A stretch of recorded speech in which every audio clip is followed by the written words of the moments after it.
ত্রয়োদশ জাতীয় সংসদ নির্বাচন সুষ্ঠু হওয়া নিয়ে সংশয় প্রকাশ করেছে এনসিপি। দলটির নেতারা বলছেন, সারা দেশে একটি দল নির্বাচন কেন্দ্রিক হামলা হরহামেশায় আচরণবিধি লঙ্ঘন করছে, কিন্তু তাদের বিরুদ্ধে নির্বাচন কমিশন কোনো দৃশ্যমান পদক্ষেপ নিচ্ছে না। সোমবার বিকেলে রাজধানীর আগরগাঁয়ে নির্বাচন ভবনে প্রধান নির্বাচন কমিশনারের সাথে সাক্ষাৎ শেষে এনসিপি নেতারা সাংবাদিকদের এসব কথা বলেন। বিএনপি চেয়ারম্যান তারেক রহমান সম্প্রতি নির্বাচনী প্রচারণায় 10,000 টাকা ঋণ সহ কৃষি ঋণ মওকুফের যে আশ্বাস দিয়েছেন, তার ভিত্তিতে বাংলাদেশ ব্যাংকের এক কর্মকর্তার বিভিন্ন ব্যাংকে ব্যক্তিগত প্রয়োজন উল্লেখ করে চিঠি পাঠিয়ে এর তালিকা চেয়েছেন। এমন অভিযোগ এনে এনসিপি নেতারা বলেন, এটা সম্পূর্ণ নিয়ম বহির্ভূত। তারা বাংলাদেশ ব্যাংকের ওই কর্মকর্তার অপসারণ দাবি করেন।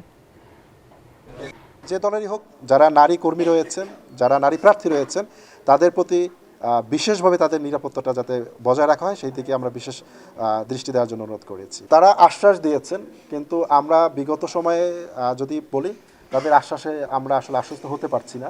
সুষ্ঠু নির্বাচন সম্ভব কিনা সেটা তো অবশ্যই সেই প্রশ্নটা রয়েছে, কারণ আমরা তো দেখতে পাচ্ছি যে একটা পক্ষ থেকে হামলাগুলোর ঘটনা ঘটছে, একটা পক্ষ থেকেই বিভিন্ন ধরনের অনিয়মের ঘটনাগুলো ঘটছে, আর একটা পক্ষ আসলে এগুলো শিকার হচ্ছে। সো যখন এরকম ঘটে যায়, তখন তো আসলে সুষ্ঠু নির্বাচন কি থাকবে কি থাকবে না সেটা তো প্রশ্ন অবশ্যই রয়ে যায়।